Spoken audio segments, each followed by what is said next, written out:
In just 8 minutes and 34 seconds, $47 million in taxpayer money, Kash Patel didn't de-expect the documents. He didn't de-expect the facts. He didn't de-expect a 32-year-old civil rights attorney from Texas to systematically sannel. What did Jasmine Crockett reveal that made even Republicans agree this was the most unqualified FBI director nominee in American history? At exactly 2:17 p.m. in room 2141 of the Rayburn House office building, Jasmine Crockett walked to the podium like a prosecutor who had spent months building an airtight case. Behind her, the seal of the United States House of Representatives gleamed under the fluorescent lights. In front of her sat Kash Patel, 44, wearing a navy blue suit and the confident expression of a man who believed his Trump endorsement made him untouchable. He was about to learn otherwise. Crockett carried a thick manila folder stuffed with documents that would change everything: congressional records, news clippings, FBI personnel files, death threat reports. Evidence that would expose not just Patel's lack of qualifications, but the dangerous incompetence. Let's start with a few facts, Crockett began, her voice cutting through the charged atmosphere of the hearing room. Facts that we need to clarify for everyone. Patel shifted in his chair, still maintaining that practiced political smile. He had no idea what was coming. First fact: Director Christopher Wray was appointed to head the FBI by Donald Trump himself. Crockett's tone was measured, deliberate. Now, I certainly don't agree with a series of decisions Donald Trump made regarding very important positions he appointed people to, because I had to check to make sure I hadn't lost my mind. Light chuckles rippled through the gallery. Even some Republican staffers smiled. Trump's appointment record was notoriously problematic, even among his supporters. But when I say you are the most unqualified FBI director in the history of the FBI, it's a fact, because you are the only person to never serve in the FBI before being nominated. The statement landed like a physical blow. Cameras zoomed in on Patel's face as his confident expression flickered for just a moment. This wasn't opinion or partisan attack. This was documented historical fact. Yet, we were supposed to believe that you are the greatest thing since sliced bread, Crockett continued, her voice dripping with controlled sarcasm. Patel attempted to interruption. I didn't ask you a question, Crockett shot back without missing a beat. That exchange, Patel's attempt to interrupt a sitting congresswoman during official oversight, revealed everything about his character: arrogant, dismissive, unprepared for accountability. The kind of person who believed position granted immunity from scrutiny. Republican Congressman Mike Johnson's aide was seen taking notes furiously. Even call on to talk about why you have failed, and frankly why we need to bid you farewell. Crockett continued, opening her folder.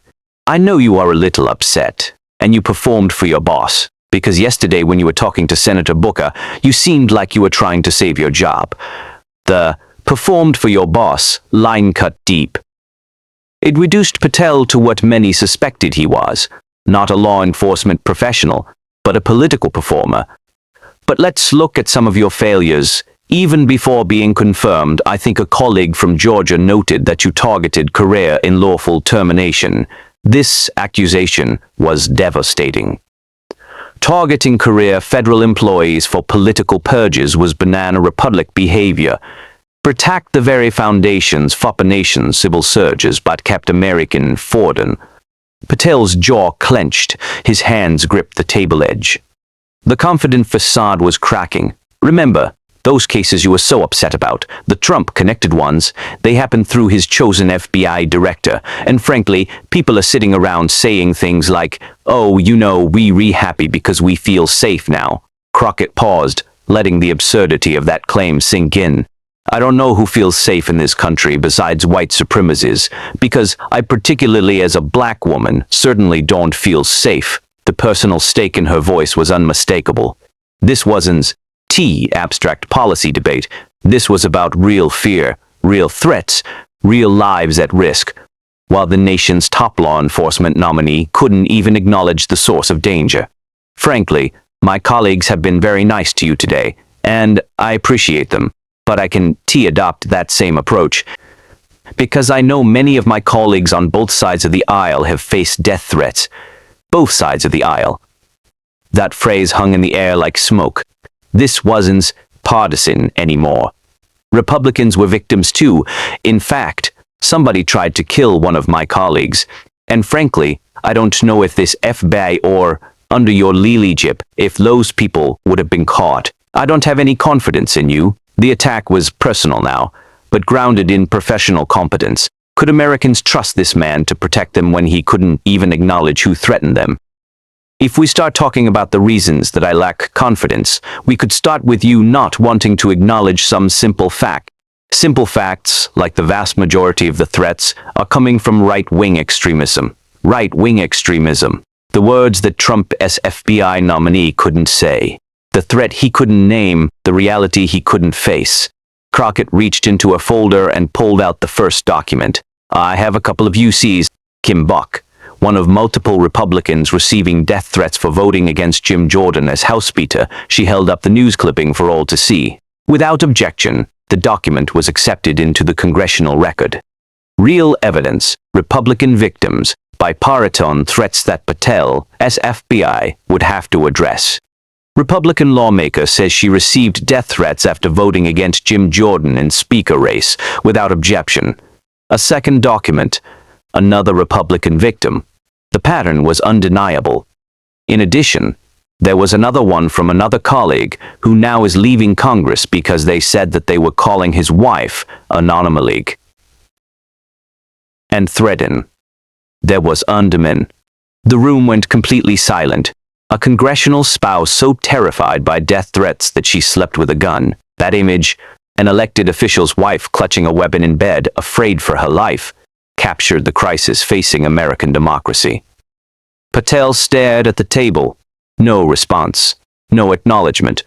How are we supposed to have confidence when you are sitting up here telling the Senate yesterday that it will take you 14 years before you can get the FBI fully staffed to do their jobs? 14 years, the number echoed through the chamber. America's premier law enforcement agency so broken it would take a decade and a half just to reach basic functionality. Republican members exchanged glances. Even they hadn't fully grasped the scope of institutional collapse. Patel was describing, "You are also now redirecting resources so that they can go and play IC agents on the streets. You're getting rid of your most qualified people, playing I agents, while members of Congress received death threats. The FBI's mission was being perverted into political theater. Even when it came down to somebody that you considered to be a friend, you were posted up having some fancy dinner to the extent that you posted not only once, erroneously, you posted twice erroneously, as it relates to catching somebody, and then you want to go and say, 'Let me take a victory lap.'" The social media mistake revealed Patel's priorities. Photo opportunities over professional competence, performance over protection. Because honestly, if it wasn't for parents deciding that they were going to turn in their child, it seems like, the FBI, under Patel's vision, couldn't catch terrorists even when they confessed publicly online. Only parental intervention had prevented catastrophe. The day after all of this took place, there was domestic terrorism that was taking place at HBCUs. They were targeted, yet I didn't hear anything from the FBI about what was going on. Historically, black colleges and universities under attack. Domestic terrorism against educational institutions, serving primarily FBI nominee. Silence. Black people kept asking, "How did we end up in this?" Because the numbers are so very clear that white supremacy is a problem. The data was overwhelming. FBI statistics, Department of Homeland Security reports, anti-defamation lead tracking all showed the same pattern. Right-wing extremism posed the greatest domestic terrorism threat to Americans. But Patel couldn't say it, wouldn't acknowledge it, refused to name the enemy he was supposed to fight. Honestly, I've not heard anything out of you today that makes me believe that you are going to do anything about the white supremacy problem. The one that is leading to children being killed, children being shot, as well as members of their community as they're working, as they're worshiping in their churches. Children killed, families terrorized, communities under siege, and America's potential FBI director sat silent, unable or unwilling to confront the threat.